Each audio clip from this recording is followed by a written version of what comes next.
Jordan reports for First on 5. The rats are on the loose and an environmental disaster threatens. If the common rat frightened you, meet the super rodent.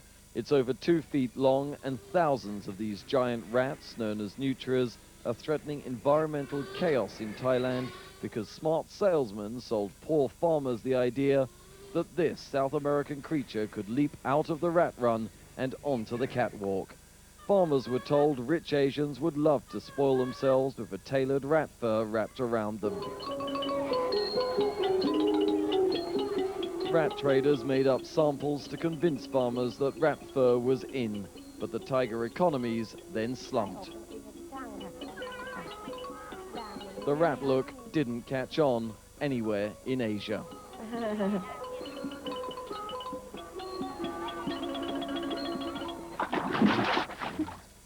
The farmers were the very real fashion victims. Chanwit gave up pigs and chickens for rats that no one now wants. I was sold 5 pairs of rats. Later on they bred 9 babies. I sold them all. It was very promising, so I decided to expand the farm. Life in rural Thailand is a long way from the wealth of the city and all its fashion tastes. Many farmers saw similarities with the country's lucrative crocodile farms. Even the national government seemed to think Nutria rat fur would sell. With a pair of Nutria, you put an investment of 20,000 baht, you see, and by the end of 2 or 3 years, you can get 40, 50 tons or that much, you see. So it's very attractive to farmers. But £300 never became 12,000. The first breeding and processing factory built in Thailand now stands abandoned. The sign says, closed down. The farmers have come to demand their money back, but they're too late. There's only a health inspector telling them that the rat seller has run.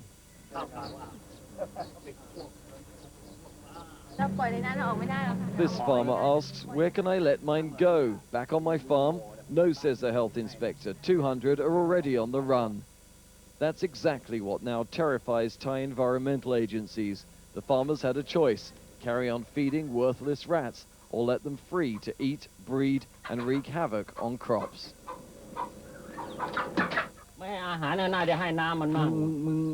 But when cameras were allowed inside this rat factory, it became clear the owners had chosen a long, agonized death for their rats.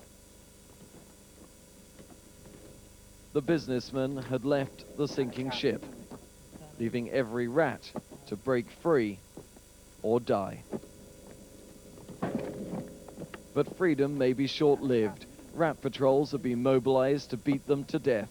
Crop farmers are terrified of wild colonies now establishing. The government has also banned export and import of the rats. The government position is that we are not going to support nutria farming, and we want to discourage any more nutria farming. Back at the farm, a clear-up starts to avoid serious disease. But other locals have arrived to pick off survivors. They're not interested in fur coats, but the bagged rat's life will still be short. When they get bigger, I'll eat them. Have you got any bigger than that?